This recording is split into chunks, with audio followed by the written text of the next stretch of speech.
Ada 5 hal yang perlu diperhatikan dalam skala pengukuran suatu variabel. Coba disebutkan.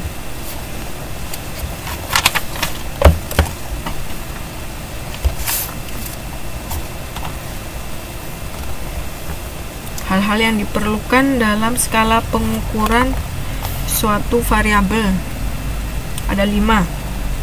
Silahkan yang mau menjawab. Mbak Naini boleh, Mbak Yuliatin boleh, Mbak Desi boleh, Mbak Dina boleh, Mbak Yuliana boleh, Mbak Siti juga boleh. Silahkan.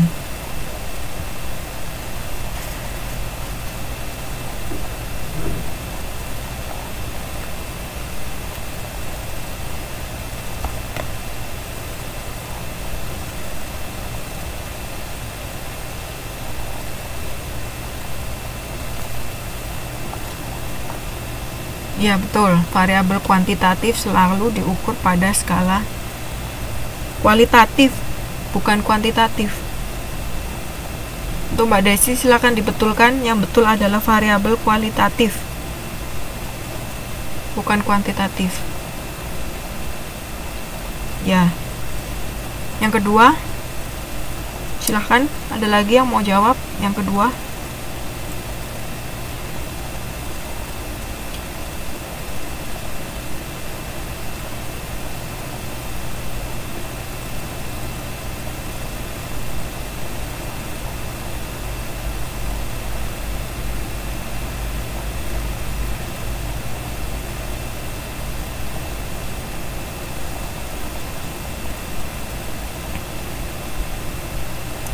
Sesuai untuk variabel kuantitatif, skala ordinal, interval, dan rasio sesuai untuk variabel kuantitatif.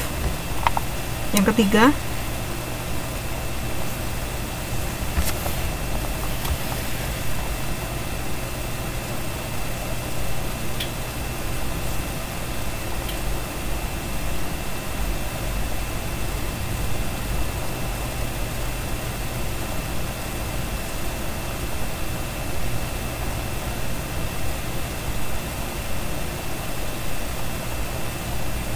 betul. Untuk Mbak Yuliana betul. Yang keempat,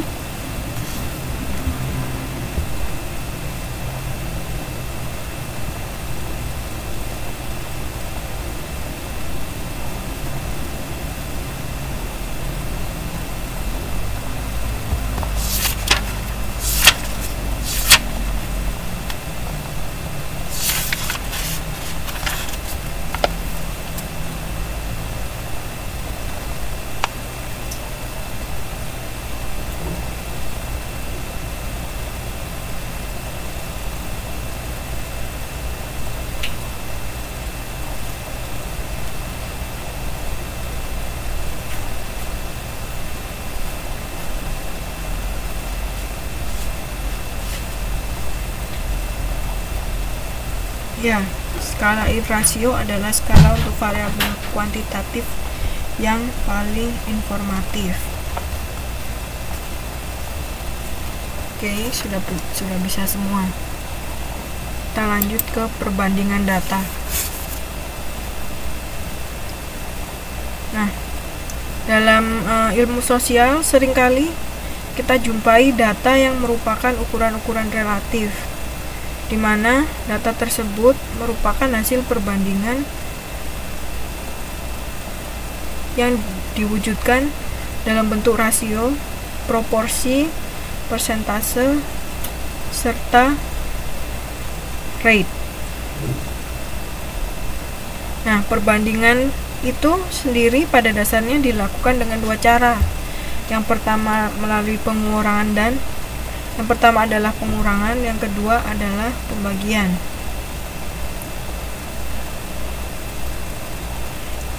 Pada bagian ini kita akan membahas mengenai ukuran relatif sebagai hasil dari suatu perbandingan antara 2 pengukuran. Nah, seperti yang ada di slide, kita ada 4 perbandingan data. Yang pertama adalah rasio, proporsi, persentase, dan rates. Untuk rasio biasanya digunakan untuk apa?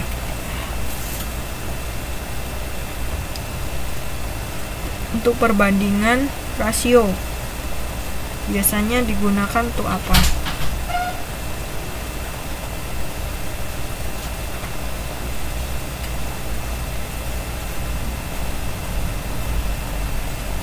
Perbandingan dua data, dua kelompok data.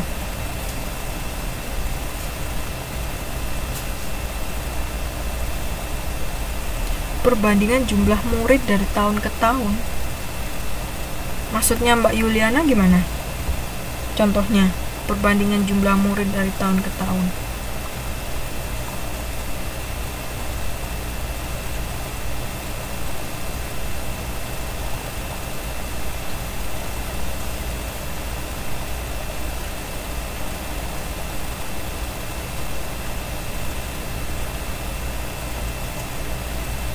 Nah, seperti yang untuk lebih mudahnya kita lihat contoh yang ada di buku ya. Misalnya pada tahun 2006 jumlah murid SD-nya itu 71.595 dan jumlah gurunya 4.215 orang. Berarti rasio murid terhadap guru mencapai 16,99. Nah, tahu nggak cara ngitungnya gimana? Dapat 16,99 dari mana?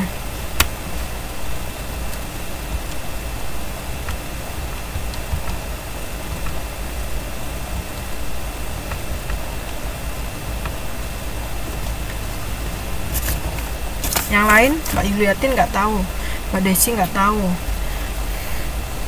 Ada yang tahu?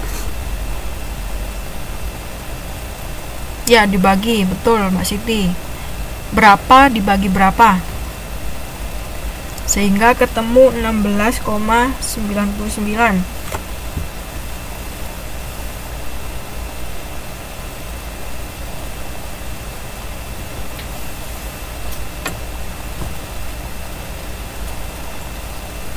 Ya, 71.595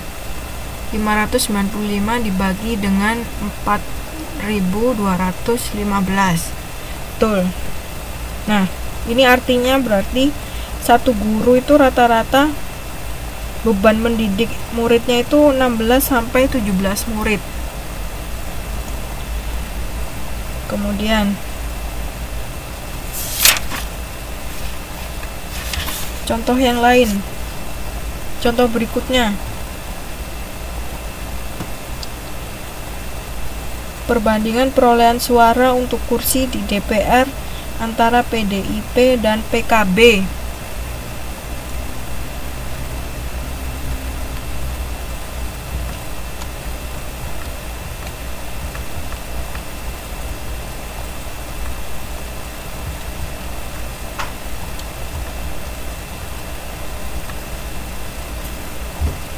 Untuk yang contoh kedua, sudah bisa ngitungnya?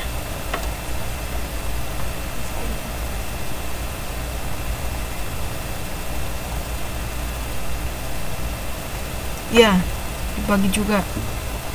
Berapa dibagi berapa?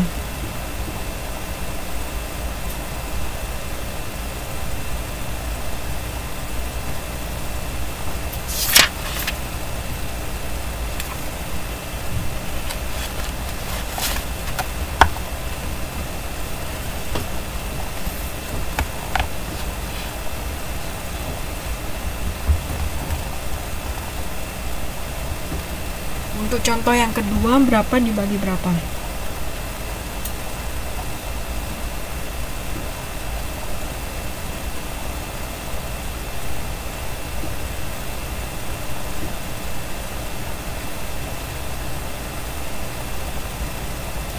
Gimana? Masih bingung cara membaginya?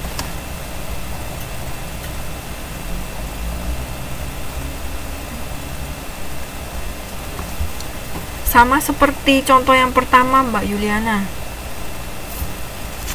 Kan yang ditanyakan adalah perbandingan perolehan suara untuk kursi di DPR antara PDIP dan PKB di dua